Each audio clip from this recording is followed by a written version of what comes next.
ಗರ್ಭಕಂಠ cancer ಸಂಬಂಧಪಟ್ಟ ಹಾಗೆ ತಾವು ಕೂಡ ಈಗ ಒಂದು ಪ್ರಯತ್ನ ಮಾಡ್ತಿದ್ರು ಲಸಿಕೆಗಳನ್ನು ತರಿಸ್ಕೋಬೇಕು ಅಂತ ಹೇಳಿ ಸರ್, ಅದು ಎಲ್ಲಿ ಬಂತು ಸರ್?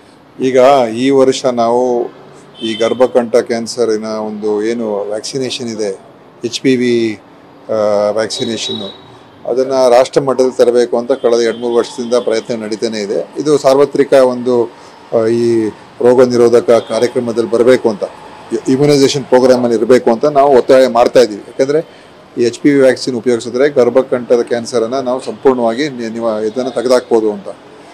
ಆದರೆ ಕೇಂದ್ರ ಸರ್ಕಾರ ಇನ್ನೂ ಮನಸ್ಸು ಮಾಡ್ತಾ ಇಲ್ಲ. ಆದ್ದರಿಂದ ನಾವು ಈ ವರ್ಷ ಏನು ಮಾಡಿದ್ವಿ ಅಂತ ಹೇಳಿದ್ರೆ, ಪ್ರಾಥಮಿಕ ಹಂತದಲ್ಲಿ ಪ್ರಾರಂಭ ಮಾಡಬೇಕು ಅಂತ ಹೇಳಿ 5 ಜಿಲ್ಲೆಗಳು, ಕಲ್ಯಾಣ ಕರ್ನಾಟಕ 5 ಜಿಲ್ಲೆಗಳೇನಿದೆ ಅಲ್ಲಿ ರಾಜ್ಯ ಸರ್ಕಾರ ಮತ್ತು ಕಲ್ಯಾಣ ಕರ್ನಾಟಕ ಬೋರ್ಡ್ ಸಂಯೋಜನೆಯೊಂದಿಗೆ ಅಲ್ಲಿ ನಾವು ಈ 14 ವರ್ಷದ ಹೆಣ್ಮಕ್ಳಿಗೆ ಅವರಿಗೆ ಈ ಒಂದು HPV ವ್ಯಾಕ್ಸಿನ್ ಕೊಡುವಂಥ ಒಂದು ಕಾರ್ಯಕ್ರಮವನ್ನು ಈ ಸಲ ಮುಖ್ಯಮಂತ್ರಿಯವರೇ ಆಯವ್ಯಯದಲ್ಲಿ ಘೋಷಣೆ ಮಾಡಿದ್ದಾರೆ. ಈ ವರ್ಷ ಅನುಷ್ಠಾನ ಆಗುತ್ತೆ. ಪ್ರತಿ ವರ್ಷ ಯಾರು 14 ವರ್ಷ ಬರ್ತಾರೆ ಹೆಣ್ಮಕ್ಳು ಅವರಿಗೆ ನಾವು ವ್ಯಾಕ್ಸಿನ್ ಕೊಡಬೇಕು ಅಂತ ಮಾಡಿದ್ದೀವಿ. ಸೊ ಇದು ಒಂದು ಅತ್ಯಂತ ಒಂದು ಒಳ್ಳೆಯ ತೀರ್ಮಾನ ನಮ್ಮ ಸರ್ಕಾರ ಮಾಡಿರುವಂಥದ್ದು. ಸರ್, ಇನ್ನು ಪನ್ನೀರು ಮತ್ತು ಐಸ್ ಕ್ರೀಮ್ ಅದು ಎಲ್ಲ ಸ್ವಲ್ಪ ಒಂದು ವರದಿ ಬರ್ತದೆ ಈಗ ಸದ್ಯದಲ್ಲೇ. ಆ ವರದಿಯನ್ನು ಬಿಡುಗಡೆ ಮಾಡ್ತೀವಿ. ಅದು ನಾನು ಇನ್ನೂ ಪೂರ್ತಿಯಾಗಿ ನೋಡಿಲ್ಲ. ನಮ್ಮ ಆಯುಕ್ತರು, ಆಹಾರ ಮತ್ತು ಔಷಧಿ ನಿಯಂತ್ರಣ ಆಯುಕ್ತರು ಅದನ್ನು ಅವರು ಪ್ರಕಟಣೆ ಮಾಡ್ತಾರೆ.